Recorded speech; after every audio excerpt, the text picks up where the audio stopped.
There are stories that governments bury not because they are too dangerous to tell, but because they are too strange to explain. Stories that slip through the cracks of official record-keeping, that get quietly removed from databases, that vanish from hospital logs and military files the way a name vanishes from a gravestone when someone takes a chisel to the stone in the middle of the night. What you are about to hear is one of those stories. It did not make the evening news. It was not debated in academic journals. The people who witnessed it firsthand were asked, in language that left very little room for interpretation, to keep what they had seen to themselves. And for years, most of them did. But silence, as it turns out, has a shelf life. And the shelf life on this particular silence expired a long time ago. To understand what happened to Peter Valkov, you first have to understand who Peter Valkov was before it happened. Not the version of him that appears in the few surviving documents, the sparse bureaucratic entries that reduce a human being to a date of birth, a height, a blood type, a service number. You have to understand the man who existed in the spaces between those entries. The man who woke up every morning at 5:15 without an alarm clock because his body had been trained by years of discipline to function like a precision instrument. The man who kept a small vegetable garden behind his house in a mid-sized town in Eastern Europe, not because he needed the food, but because he said there was something about pressing your hands into the earth that reminded you what was real. The man who laughed loudly at his own jokes and made terrible coffee and read history books the way other people read thrillers, with urgency, with appetite, with the specific hunger of someone who believed that understanding the past was the only honest way to navigate the present. Peter was 34 years old in the autumn of the year his life split in two. That is the only way to describe what happened. Not as a tragedy, not as a miracle, not as an accident, but as a splitting. Before and after. A seam running through the center of a life, separating two versions of the same man who would turn out to have almost nothing in common with each other. He worked as a geological surveyor for a state-affiliated research organization, a job that required him to spend long stretches of time in remote terrain, cataloging rock formations, measuring seismic data, filing reports that very few people ever read. It was unglamorous work by any objective measure, but Peter loved it with a quiet fierceness that his colleagues found both admirable and slightly bewildering. He loved the silence of open land. He loved the way a landscape revealed its own history if you knew how to read it, the way layers of compressed stone told you about centuries of pressure, the way a crack in the earth whispered about forces moving far beneath the surface that no one standing on top could see or feel or predict. In the third week of October, Peter's team was deployed to a remote survey zone, approximately 40 kilometers from the nearest village. The area had been flagged in a previous geological report as showing some anomalous subsurface readings, the kind of readings that could indicate underground water movement or, more interestingly, pockets of unusual mineral density. The assignment was straightforward: a 5-day field survey, 4 team members including Peter, standard equipment. A base camp established near the eastern ridge of a low mountain range whose name translates roughly from the regional dialect as the place where echoes go to die. Locals had called it that for generations, and most of the team had laughed when they heard the translation, most of them. Peter had not laughed. He had written it down in his field notebook with the careful, neutral handwriting of someone recording a fact they do not yet know what to do with. The first 3 days of the survey passed without incident. The team worked systematically, covering their assigned grid, taking measurements, eating their meals around a small camp stove as the temperature dropped sharply after sundown.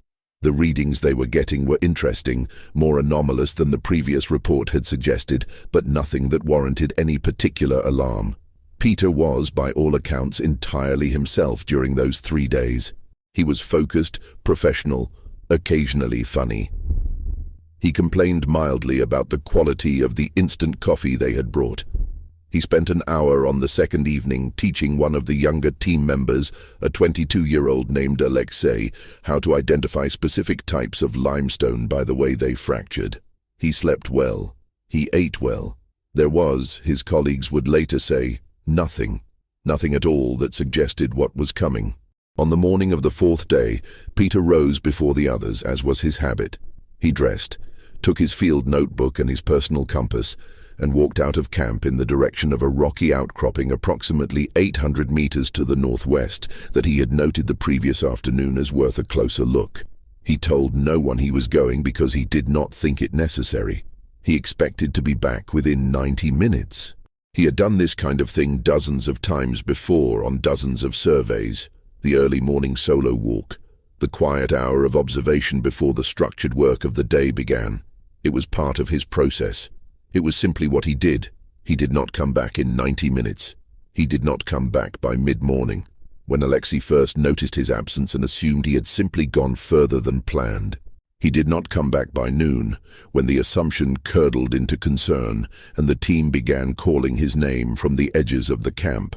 He did not come back by mid-afternoon, when concern became alarm and the team leader made the decision to radio for assistance. Search and rescue teams arrived by early evening.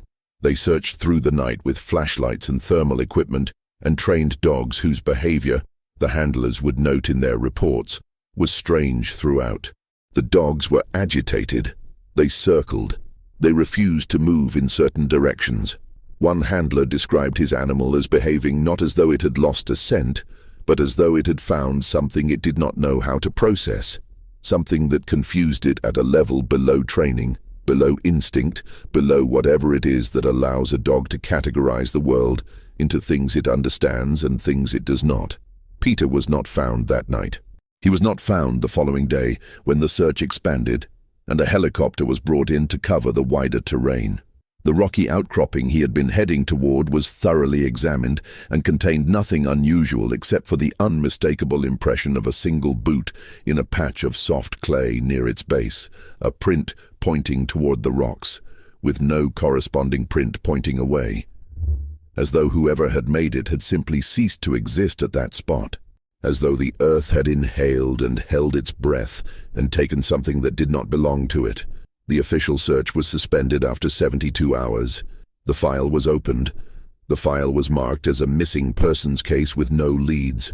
And then, as these things so often do when they happen in remote places, far from the attention of the wider world, it began its quiet journey toward the bottom of a pile of other unsolved, unsettling, unexplained things. Peter Valkov had been missing for exactly 17 days when he walked into a gas station on a rural road approximately 63 kilometers from the survey site. He was wearing the same clothes he had left camp in. He was not injured. He was not dehydrated. He was not suffering from exposure, despite having spent, by the calendar's reckoning, 17 days in terrain where the overnight temperature had dropped below freezing on 12 of those nights. He walked up to the attendant behind the counter, a middle-aged woman named Daria, and he said, in a voice she would later describe as absolutely unnervingly calm, that he needed to use a telephone because he appeared to have been gone for longer than he intended. He did not seem distressed. He did not seem confused. He seemed, Daria would say to anyone who asked her in the weeks and months that followed, like a man who had simply stepped out and come back, except for his eyes. She mentioned his eyes every single time she told the story. They were the same eyes, she said, the same color, the same shape, but something behind them had changed. Something behind them was looking at her, and at the gas station, and at the road outside, and at the world in general, as though it was all deeply, profoundly, and irrevocably unfamiliar. The phone call that Daria allowed Peter to make was to the Regional Emergency Services line, and within 40 minutes, 2 officers arrived at the gas station to find him sitting on a plastic chair near the door, drinking a cup of water that Daria had given him, staring out through the glass at the empty road with an expression that one of the officers, a man named Gregor, who had been on the force for 19 years, would later describe as the most unsettling thing he had ever seen on a human face. Not fear, not relief, not the particular exhausted collapse of someone who has been through an ordeal and finally reached safety. Something else, something that Gregor struggled to name for a long time afterward and eventually settled on calling The look of a man reading a book in a language he used to speak fluently but can no longer quite parse. Total attention without total comprehension. Presence without recognition. The officers ran his identification. The missing persons file came up immediately. They called it in. Within 2 hours, Peter was in a regional hospital being examined by a physician named Dr. Marta Solenska, a no-nonsense woman in her late 40s, who had spent her career treating everything from farm accidents to cardiac events, and who prided herself on her ability to remain clinically detached from even the most emotionally charged situations. She would later say that Peter Valkov tested that ability more thoroughly than anything else in her professional life, not because of what her examination found, but because of what it did not find. He was not dehydrated. His hydration levels were, in fact, entirely normal, consistent with a person who had been drinking an adequate amount of water throughout a normal period of daily activity. He was not malnourished. His blood glucose, his electrolyte balance, his muscle tissue integrity, all of it pointed to a man who had been eating and drinking regularly for the past 17 days. He had no frostbite, no hypothermia sequelae, no signs of prolonged cold exposure of any kind. His core temperature was normal. His blood pressure was normal. He had no wounds, no lacerations, no bruising consistent with 17 days of survival in rough terrain. His boots showed wear consistent with, at most, a few days of walking. The soles were not worn down in the way they would have been had he covered the 63 kilometers between the survey site and the gas station on foot. The clothes he was wearing were dirty, but not in the way clothes become dirty after extended outdoor survival. They were dirty in the mundane way that clothes become dirty after a normal working day. A smear of clay here, a grass stain there, the kind of superficial grime that washes out in a single cycle. Dr. Solenska ordered a full blood panel. She ordered a neurological assessment. She ordered imaging of his brain and his internal organs. And she sat down across from him in the examination room and asked him, gently and carefully, what he remembered.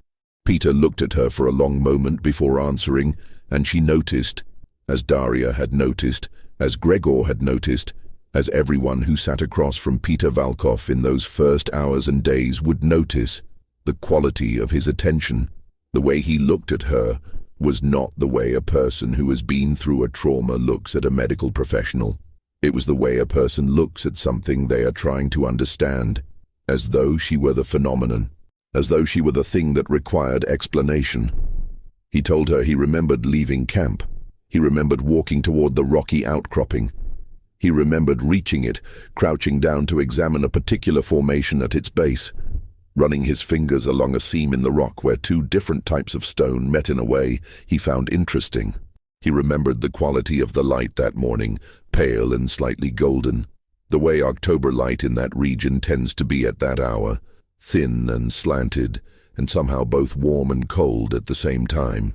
And then he remembered standing at the gas station, not waking up there, not arriving there after a journey he could trace, simply being there, the way you are simply in a room when you step through a door, with no memory of the door, no memory of the corridor that led to it, no memory of any of the 17 days in between. They were not absent in the way that memories become absent through trauma or through the merciful blurring of suffering. They were absent in the way that a page is absent from a book that was never printed. Not missing, simply not there. The neurological assessment came back, showing no signs of amnesia-related brain damage, no lesions, no hemorrhage, no evidence of the kind of neural disruption associated with dissociative fugue states. The brain that Dr. Solenska's imaging equipment was looking at was, by every available clinical measure, the brain of a healthy adult male who had not experienced any kind of neurological trauma. The blood panel showed nothing unusual except for one anomaly that Dr. Solenska flagged in her notes, and then, for reasons she has never fully explained in any interview or official statement, did not include in the formal report she filed that evening. The anomaly was a specific protein marker in his blood work that her laboratory equipment identified but could not classify, running it against every known biological compound in the system's database and returning, each time, the same result: no match found. His team came to see him the following morning. Alexei arrived first, ahead of the others, having driven through the night when he got the call, and he walked into Peter's hospital room prepared, he would say later, for almost anything. He was prepared for a broken man. He was prepared for confusion, for grief, for the specific rawness of someone who has been through something they cannot explain. He was not prepared for what he found, which was Peter sitting up in bed, apparently comfortable, looking out the window at the hospital courtyard below with that same quality of attention, that same particular focus, as though the courtyard were a document he was trying to decipher. Alexei sat down. He said Peter's name. Peter turned and looked at him, and Alexei felt in that moment something he described as a cold current moving through him. Not fear exactly, because Peter's face was not threatening, not hostile, not wrong in any visible, nameable way. The face was Peter's face. The voice, when Peter said his name in return, was Peter's voice. But something in the quality of the recognition was off in a way that Alexei could feel but not articulate. It was like, he said, talking to someone who knows who you are but is not entirely sure what you are. Someone who has your file but has not yet fully reconstructed the living person from it. They talked for 2 hours. Peter asked questions about what had happened in the 17 days he had been gone, and he asked them with the focused curiosity of someone hearing about events that occurred in a place they have never been, not a place they were supposed to have been present in. He asked about the search. He asked about the dogs. When Alexei mentioned the dog's unusual behavior, Peter was quiet for a long time, and then he nodded slowly, as though this confirmed something he had been thinking about, but had not yet spoken aloud. He did not explain what it confirmed. He changed the subject. He asked about the survey data. He wanted to know if the team had completed the readings. He seemed genuinely concerned that the project deliverables might not have been met in his absence, and this pragmatic, almost bureaucratic concern struck Alexei as so deeply, characteristically Peter, that it momentarily dissolved the unease and made everything feel almost normal. Almost. The hospital kept him for 4 days. He was cooperative, calm, and consistently unable to provide any information about the 17 missing days beyond what he had already told Dr. Solenska. He ate normally. He slept, though the nursing staff noted that his sleep patterns were unusual, that he seemed to require significantly less sleep than would be expected, lying still and silent for perhaps 3 hours each night, before rising and sitting quietly in the dark until morning. When asked if he was having trouble sleeping, he said no. He said he simply did not seem to need as much as he used to. He said it the way you might say you had lost your taste for a particular food, mildly, observationally, without apparent distress. He was discharged on a Tuesday morning. His employer granted him a period of paid leave while the circumstances of his disappearance were formally reviewed. He returned to his house, his garden, his life. And it was in the days and weeks that followed, in the ordinary texture of everyday existence, that the people closest to Peter Valkov began to understand that whatever had come back from that mountain range, whatever had walked into that gas station and drunk that cup of water and used that telephone with such perfect, terrible calm, it was assembled from all the right materials. It had all the right memories, all the right habits, all the right features.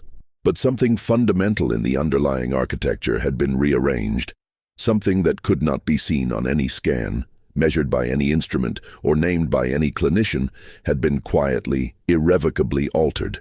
And the question that no one could yet bring themselves to ask out loud was the question that everyone who knew Peter was already asking in the silence of their own thoughts.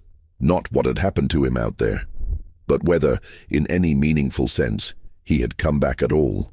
His neighbor, an elderly woman named Vera, who had lived next door to Peter for 11 years, and who brought him soup when he was sick, and borrowed his ladder when she needed to clean her gutters, and engaged him in long conversations about nothing in particular over the fence between their gardens, with the easy comfort of people who have been in each other's peripheral lives long enough to feel like furniture. Vera came over the evening of his first day home. She brought food. She sat with him in his kitchen for an hour. And when she left, she stood on her own doorstep for a long time before going inside, looking back at his lit window, and she felt something she could not name. She told her daughter about it on the phone later that night. She said it was like visiting someone in a house that used to be a home. Everything in the right place. Everything exactly as it had been. But the warmth that had lived in those walls, the specific human warmth of a particular person's particular life, she said, was simply and completely gone. Word travels in small communities the way water travels through limestone. Slowly at first, finding the hairline cracks, the almost invisible channels, and then all at once, flooding through in a way that leaves the landscape permanently changed. The story of Peter Valkov's disappearance and return had been contained, in those first weeks, to the people who had direct knowledge of it: his team, the search and rescue personnel, the hospital staff, the officers who had responded to Daria's call. These were not, by and large, people given to speculation or gossip. They were practical people, professionals, individuals whose working lives required them to deal in observable facts and documented outcomes. And yet, almost without exception, every single one of them found themselves returning to the same unresolvable question in the quiet moments of their days, while driving, while falling asleep, while performing the automatic routines of ordinary life that leave the mind free to wander into territory it would rather avoid. They found themselves thinking about Peter Valkov, and feeling, at the edge of that thinking, a specific variety of unease that they could not trace to any single identifiable source. It was Alexei who first began to collect the accounts in any systematic way. He was young, and he was methodical, and he had been close enough to Peter to feel the wrongness in a personal, visceral way that demanded some form of response, some attempt at understanding, even if understanding turned out to be impossible. He began making notes. He called the other team members. He called the search and rescue personnel he could track down. He visited Daria at the gas station and sat with her for 2 hours while she told him everything she remembered. And he noticed, as she talked, that her hands moved constantly, arranging and rearranging a stack of receipts on the counter in front of her, as though the physical activity of sorting paper gave her something to hold on to while she navigated the memory. He spoke to Gregor, the officer who had first arrived at the gas station, who was reluctant to talk at first, but who eventually said, in the flat, careful tone of a man reporting an observation he wishes he had not made, that in 19 years of police work, he had encountered people in every conceivable state of distress, and that Peter Valkov had been in none of them, that the absence of distress was itself the most disturbing thing, that a man who had been missing for 17 days in freezing wilderness should have been in some kind of distress, and the fact that he was not suggested either that he had not been in the wilderness at all, or that wherever he had been, it had not been the kind of place that produces distress in human beings. The medical dimension of the case was where the questions became most concentrated and most resistant to ordinary explanation. Dr. Selenska had filed a report that was, by her own later admission, significantly incomplete.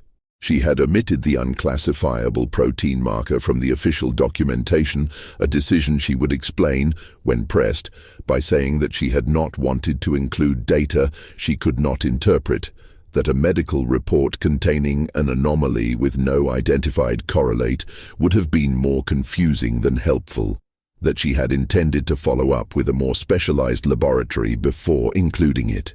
But the follow-up had never happened. The sample had been logged, stored, and then, in a development that she described as bureaucratically unremarkable, but that Alexei found deeply significant, misplaced during a routine reorganization of the hospital's sample storage facility. The physical sample was gone. The only record of the anomaly was in Dr. Solenska's personal notes, which she had kept, and which she showed to Alexei during a meeting that she insisted take place outside the hospital, at a cafe 2 streets away, on her day off. She was not a dramatic person. She did not frame what she told him in dramatic terms. She laid out the facts with the same clinical precision she brought to everything, and she let the facts do the work of unsettling him, which they did comprehensively. The protein marker that her equipment had flagged was not merely unidentified in the sense that it was a known compound that her specific database happened not to contain. The laboratory system she used was connected to an international biomedical reference database containing over 4 million classified biological compounds. The marker had been run against every entry in that database. No match. Not a partial match, not a close but not quite match, not a flagged similarity requiring human review. Nothing. The compound in Peter Valkov's blood was, as far as the most comprehensive biological reference system available to her could determine, a thing that did not exist in any documented form of life on this planet. She said this quietly, over coffee, in a cafe where light pop music played faintly from a speaker behind the counter, and a young mother at the next table was cutting a small child's sandwich into triangles. She said it the way you say a thing when you have had a long time to sit with it and have arrived, finally, at the exhausted territory beyond shock. And then she said something else, something she had not included even in her personal notes, something she had told no one until that moment. She said that when she had been examining Peter on that first evening, when she had been conducting the standard physical assessment, running her hands along his arms to check for injuries, she had noticed that his skin temperature was subtly, consistently lower than it should have been. Not alarmingly low, not the temperature of a person in hypothermic crisis, but a degree or two below the lower boundary of normal human skin temperature, uniformly, across his entire body. She had rechecked with the thermometer. Same result. She had noted it mentally, attributed it tentatively to some lingering effect of cold exposure, despite the absence of other cold exposure indicators, and moved on.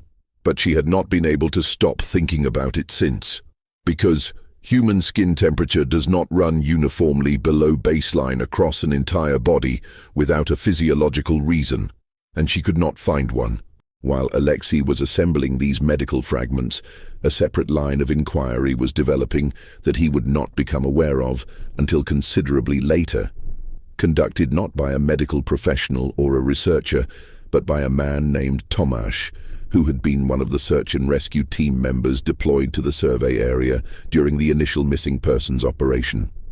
Tomasz was in his mid-40s, experienced, pragmatic, not given to what he called fairy thinking. He had spent years searching for missing people in difficult terrain, and he had developed over those years a finely calibrated instinct for the difference between situations that had mundane explanations and situations that did not. He had known, somewhere in the territory below conscious reasoning, that the search for Peter Valkov was in the second category from almost the first hour. He had not been able to say why exactly. The terrain was rugged but not exceptionally treacherous. The weather, while cold, had not been severe enough to incapacitate an experienced outdoorsman so quickly and so completely. And the dogs. He kept returning to the dogs. Tomasz had been working with search dogs long enough to have a thorough understanding of their behavioral repertoire. He knew what it looked like when a dog lost a scent. He knew what it looked like when a dog was confused by overlapping scents or compromised terrain. He knew what it looked like when a dog was tired or cold or distracted. None of those things described what he had observed during the search for Peter. What he had observed was something he had only seen once before, years earlier, during a search in a different region that had also ended without resolution, the case of a woman who had vanished from a hiking trail and was never found. The dogs had behaved in the same way during that search, not confused, not frustrated, not in pursuit of a scent they could not quite maintain.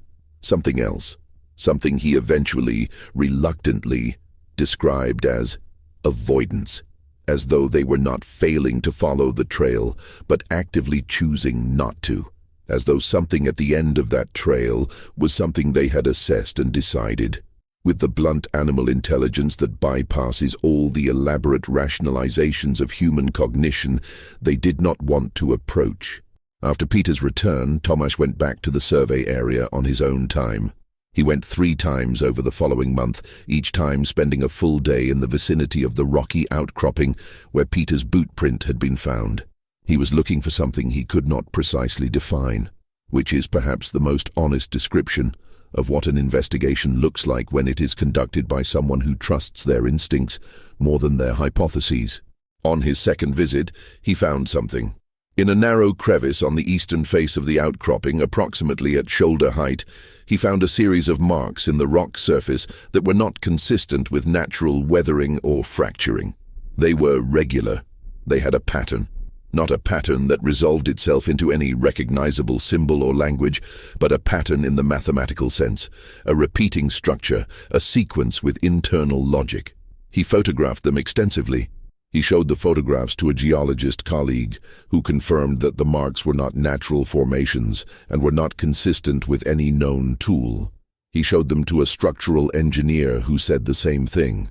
He showed them to a linguist who studied ancient writing systems and who sat with the photographs for a long time in silence before saying, carefully, that they were almost certainly not a writing system in any conventional sense, but that they exhibited a property she had only previously encountered in certain very ancient inscribed artifacts, an internal self-referential structure, a pattern that, when examined at different scales, repeated itself, fractally, as though whatever had made these marks had been encoding not a message, but a principle.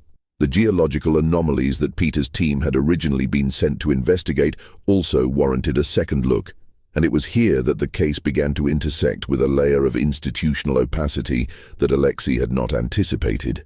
When he requested access to the original survey data from Peter's team, the data that had been filed with the State Research Organization before Peter's disappearance became the overwhelming focus of the follow-up. He was told that the relevant files were under administrative review and temporarily unavailable. When he followed up 3 weeks later, he was told the files had been transferred to a different department.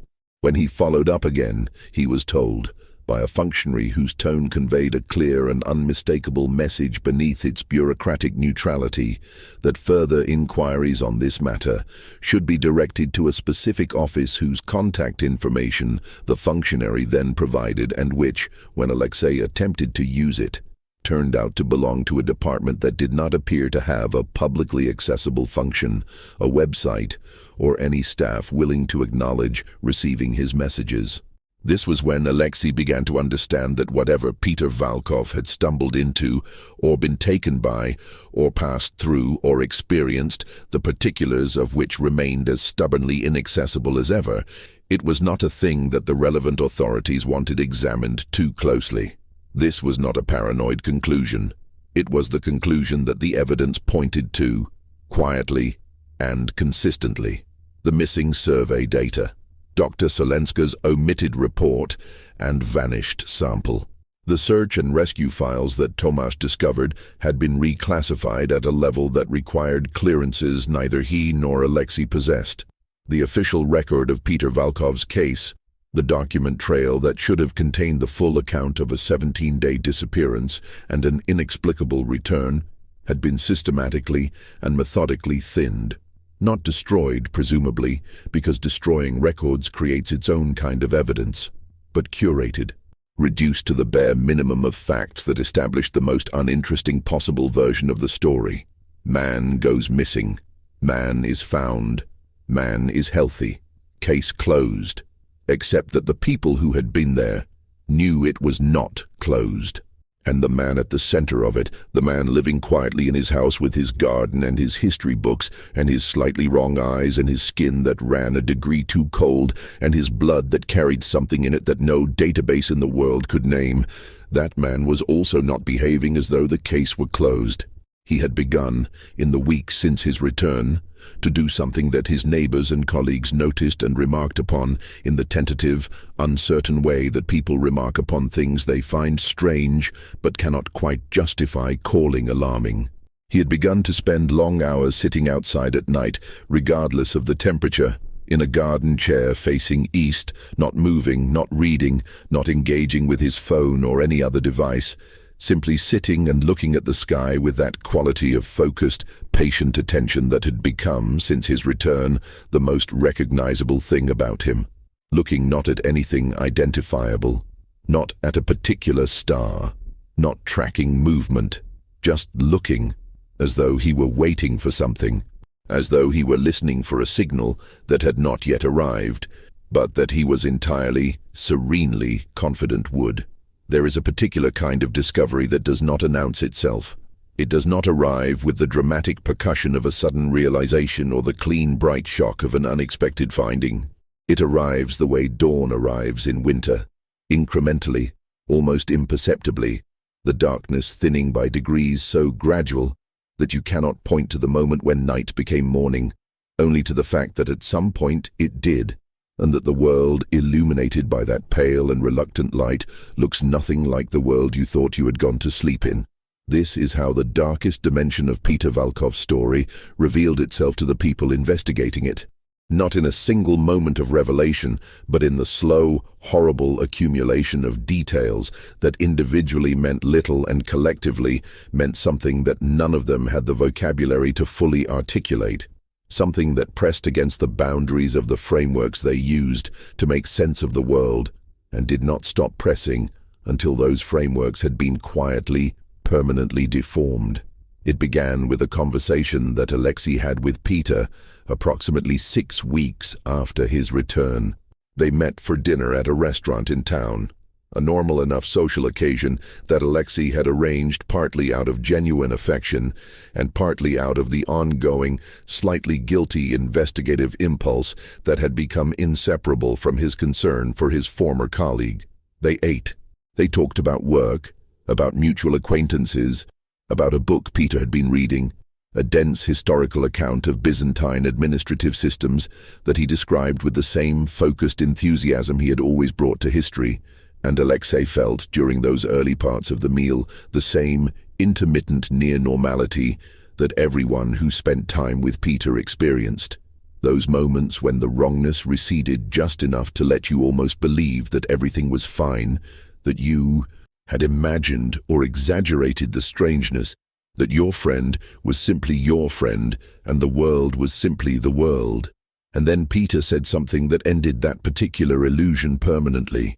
He said it in the same conversational tone he had used to discuss Byzantine administration, without emphasis, without apparent awareness that what he was saying was anything other than an ordinary observation. He said that he had been thinking about the nature of time, and that he had come to believe, based on what he described simply as his recent experience, that the human perception of time as linear and unidirectional was not a fundamental feature of reality, but a specific adaptation, a kind of cognitive architecture that had developed in human beings the way other sensory adaptations had developed, as a survival mechanism, as a way of navigating a particular kind of environment. He said that from what he could tell, time was more accurately understood as a medium than as a direction, more like water than like a road, something you could be in at different depths, at different temperatures, moving in ways that did not correspond to the surface movement that human consciousness was designed to perceive. He said this, and then he picked up his fork and continued eating, and after a moment he asked Alexei if he had seen a particular film that had recently been released, and the conversation moved on, and Alexei sat across from him with a sensation in his chest that he would later describe as the feeling of a floor dropping away beneath you in a building you thought you knew. He wrote it down when he got home. He wrote down every word he could remember, and he stared at what he had written for a long time. And then he did something he had been resisting for weeks, which was to contact a physicist. Not through any official channel, not through any institution, but through a personal connection, a former university acquaintance named Dr. Irina Vasic, who worked in theoretical physics at a research university in a neighboring country, and who had the specific combination of intellectual rigor and genuine open-mindedness that made her the right person to approach with something that could very easily be dismissed as the rambling of a traumatized man reaching for metaphors to describe a psychological experience. Alexei sent her his notes, all of them. The medical anomalies, the protein marker, the temperature readings, the fractal marks on the rock. Peter's comment about time. He sent them with a cover message that said simply, "I don't know what I'm looking at. I think you might." Dr. Vasic called him 4 days later. She had not slept much in those 4 days, which she mentioned not as a complaint, but as a data point, as a way of communicating the quality of her engagement with what he had sent her. She said she wanted to be careful. She said she wanted to be very clear about the difference between what the data suggested and what she could responsibly assert. And then she said that if she were to take the available evidence at face value, the most coherent framework she could construct to contain it was one that drew on a specific area of theoretical physics involving the behavior of matter and energy at boundary conditions, at the interfaces between different physical states, different energetic environments, different. She paused here and chose her next word with audible care. Different temporal substrates. She explained, in terms calibrated for a non-specialist, that there existed within theoretical physics a class of models that described reality as containing what could be loosely called layers, not in a mystical sense but in a strictly physical one, regions of space-time that operated according to the same fundamental laws, but in which the expression of those laws, the specific parameters of time, energy, and matter interaction, differed from the parameters experienced in ordinary, human-accessible reality. These were not parallel universes in the science fiction sense. They were more like different pressure zones in an ocean, same water, same physics, but different conditions, different temperatures, different behaviors, and critically, different rates of temporal passage. The theoretical implication of these models, an implication that remained deeply controversial and entirely unverified by any experimental evidence that had ever been published in a peer-reviewed journal, was that under specific and extremely unusual physical conditions, a boundary between such zones could become, briefly and locally, permeable. That something or someone passing through such a boundary would experience a discontinuity in their own timeline. That they might enter a region where time moved differently, spend what felt to them like no time at all, or alternatively an enormous amount of time, and return to their point of origin, having aged differently than the world they left behind. The protein marker, Dr. Vasic said quietly, was the detail that she found most significant, because if such a boundary crossing had occurred, if a human body had spent any amount of time in a region with a different energetic substrate, you would expect that body to contain compounds formed under different physical conditions, compounds that would have no analog in any biological database, compiled entirely from organisms that had spent their entire existence within a single physical layer of reality, compounds that would return every time you ran them the same result. No match found. Alexei sat with this for a long time after the call ended. He sat with the specific sensation of a person who has asked a question and received an answer, and discovered that the answer is in some ways worse than the absence of one, because an answer, even a terrifying one, makes the thing real in a way that pure mystery does not. Mystery can be held at arm's length. An answer has weight. It lands. And what Dr. Vasic's answer landed on, what it pressed down on with its considerable and unignorable weight, was the question that Alexei had been circling for weeks without quite allowing himself to approach directly. If Peter had passed through such a boundary and returned, what had he returned as? Not in the melodramatic, monstrous sense that the framing might suggest, but in the precise, clinical, physical sense. A body that had been exposed to a different energetic substrate, that carried compounds formed under different physical conditions, that ran at a slightly lower temperature and required less sleep, and looked at the world with the eyes of someone reading a language they used to know and now only almost recognized. Was that body still operating according to the same physical rules as the world it had come back to?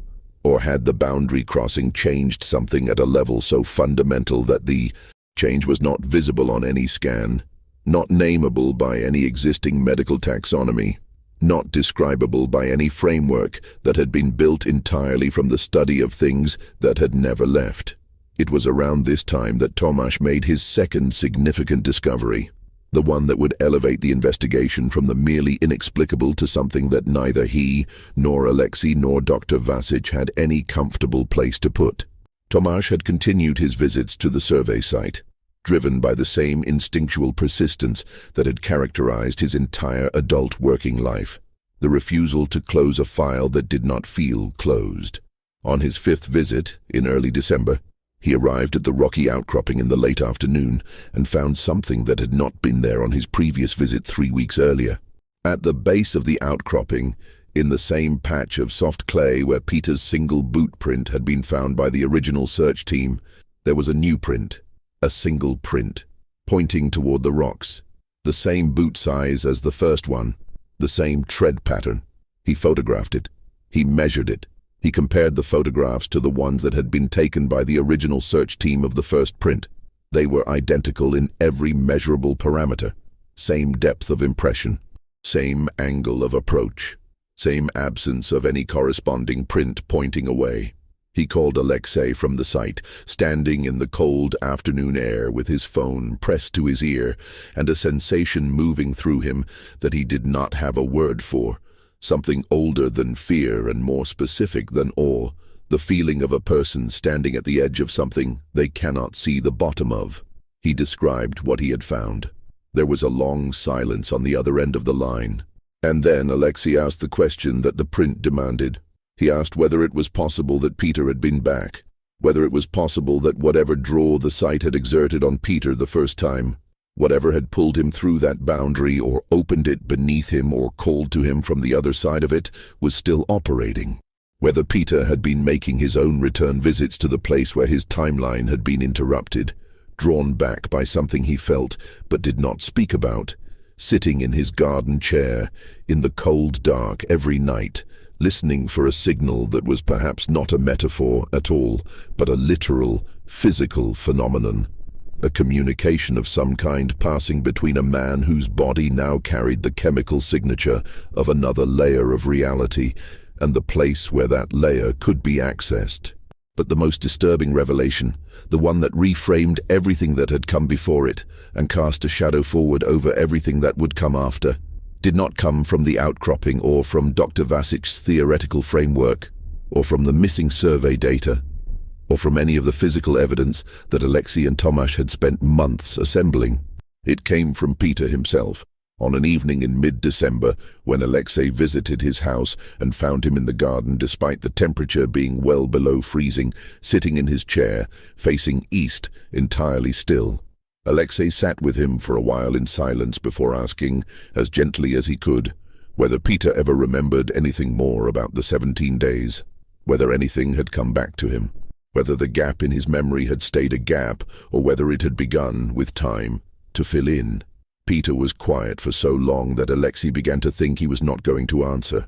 The night was clear, and the stars were dense, and the cold was the specific dry cold of deep December that seems to press the air thin and make distances compress, so that the stars looked lower than they should have, and the silence felt closer than silence usually does. And then Peter turned and looked at him, and even in the dark Alexei could see that quality in his eyes, that particular focused distance, and Peter said that yes, something had come back. Not memories exactly, more like an understanding.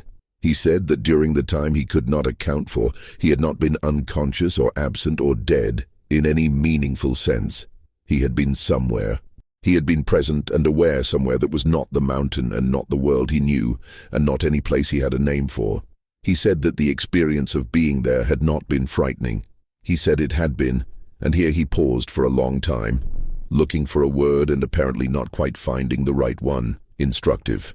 He said that the things he had come to understand there about the nature of time and reality and what human existence looked like from a sufficient distance were not things that translated easily into language, because language was a tool built for a particular kind of reality, and he had been somewhere that was a different kind. He said he thought about it constantly. He said that the world he had come back to, the garden, the stars, Alexei sitting beside him in the cold, all of it was vivid and real, and he was glad to be in it. but that somewhere underneath his gladness was a knowledge he could not share, and could not forget, and could not fully integrate into the life of a person who had only ever existed on one side of the boundary. And then he said very quietly that he did not think the visits to the outcropping were voluntary. He said he was not sure he was the one choosing to go back. There is a category of human experience that resists conclusion the way certain materials resist heat, not by surviving unchanged, but by transforming under pressure into something that no longer has the properties of the original. The story of Peter Valkov does not end.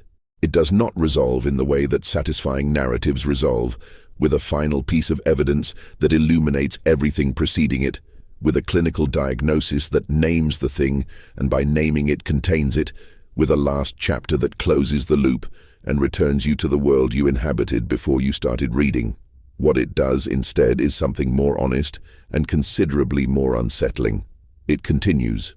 It persists in the lives of the people it touched, in the unanswered questions that those people carry with them, in the official silence that surrounds it, and in the man himself, who is, as far as anyone tracking this story has been able to determine, still alive, still living in the same house, still tending the same garden, still sitting in the cold dark on clear nights facing east, with the patient, focused attention of someone engaged in a form of communication that the rest of the world cannot hear.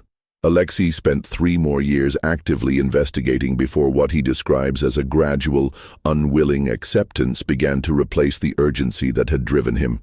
Not acceptance of any explanation, because no explanation ever materialized that was adequate to the facts, but acceptance of the possibility that adequacy might not be available. That some events occur at the intersection of the physical world and whatever lies beyond the current boundaries of human understanding, and that the gap between those two territories is not always crossable from the side where the questions originate. He compiled everything he had gathered into a document that runs to several hundred pages and that he has shared with a small number of people he trusts, scientists, researchers, one investigative journalist who looked at it carefully and then, after several weeks of reflection, declined to publish it. Not because she doubted its integrity, but because she could not find a framework in which to present it that would not reduce it to something it was not, something dismissible, something that could be filed under the convenient headings that journalism provides for things it cannot accommodate. She told Alexei that the document deserved better than to become a curiosity, and he agreed, and so it remains largely unpublished, circulating in a small and careful network of people who take it seriously without knowing what to do with it, which is perhaps the most honest relationship anyone can have with evidence of this kind. Dr. Vasic continued her theoretical work and published 2 papers in the years following her conversations with Alexei, neither of which mentioned Peter Valkov by name or referenced the specific case directly, but both of which engaged with the theoretical implications of boundary conditions in spacetime in ways that her colleagues found unusually concrete and practically framed for what was supposed to be purely theoretical physics.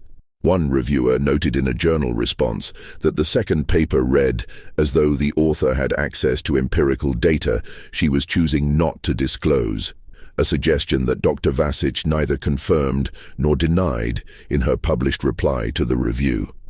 She simply said that the theoretical framework spoke for itself, and that the questions it raised were worth sitting with regardless of what had prompted them. Tomasz stopped visiting the survey site after his 5th trip, which was the last one on which he found anything of significance. On that final visit, in the early spring following the winter of Peter's revelations in the garden, he arrived at the rocky outcropping and found that the fractal marks he had documented on the eastern face were gone.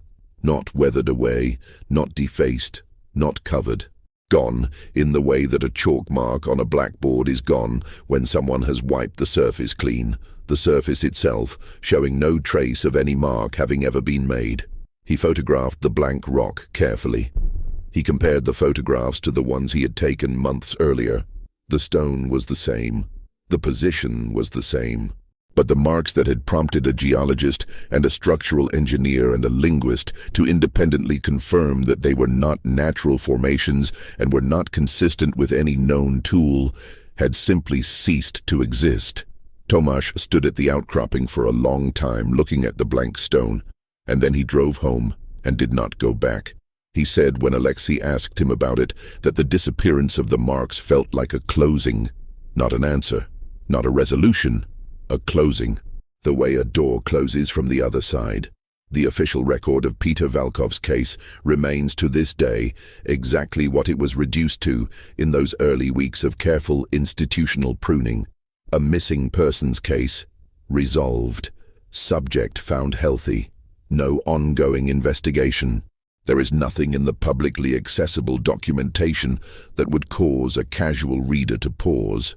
Nothing that would suggest the 17 missing days were anything other than an unexplained survival situation that happened to leave no physical evidence of hardship, the kind of anomalous outcome that statistics occasionally produce and that investigators eventually accept as a feature of a world that does not always arrange itself into explicable patterns.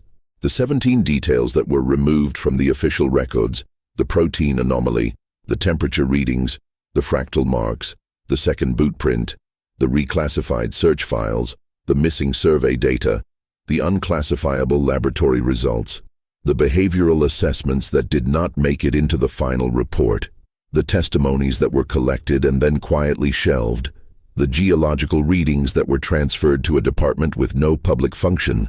The dog handler reports that were reclassified. The physician's omitted findings, the structural analysis of the outcropping, the linguistic assessment of the marks, the physicist's unpublished correlations, and the account of a man sitting in his garden in the freezing dark, saying that he was not sure he was choosing to go back. These details exist in fragments, in personal notes, in unpublished documents, in the memories of people who were asked to keep what they had seen to themselves, and mostly did. Except for here. Except for now. What do we do with a story like this? That is not a rhetorical question. It is the question that everyone who engages seriously with the evidence finds themselves facing, not at the end of their investigation, but throughout it, at every juncture where the data points somewhere that the available maps do not cover. We have built our civilization on the premise that the universe is, at its foundation, legible. That it operates according to principles that can be discovered, described, tested, and ultimately understood by the specific kind of consciousness that evolved on this particular planet in this particular corner of an unremarkable galaxy. This premise has served us extraordinarily well.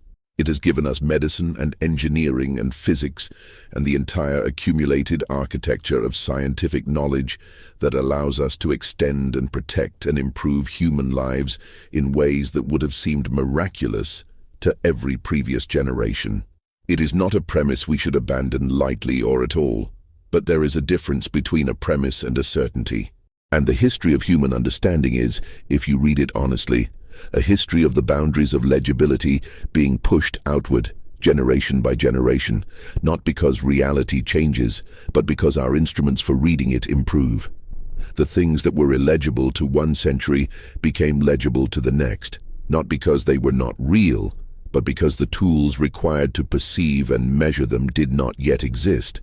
And there is, if you are willing to sit with the discomfort of the thought, no rational basis for believing that we have reached the end of that process.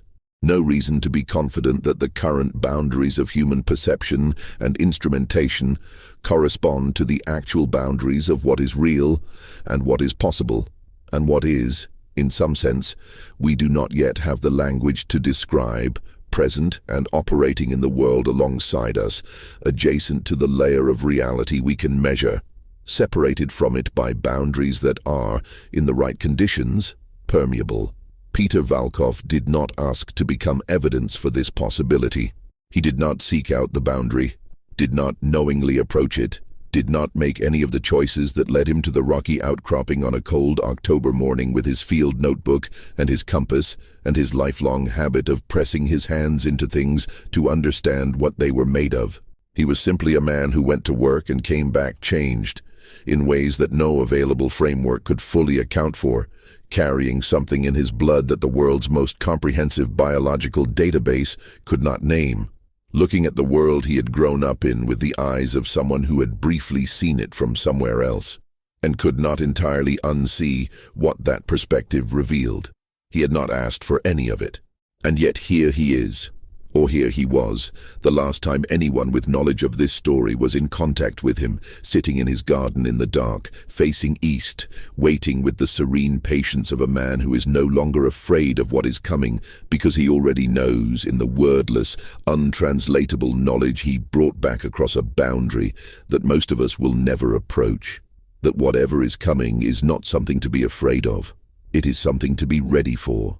The question of what readiness looks like, for ordinary human beings who have not been wherever Peter Valkov was, who have not had their bodies exposed to whatever energetic substrate left its chemical signature in his blood and its marks on the stone and its particular quality of awareness in his eyes, that question does not have an easy answer.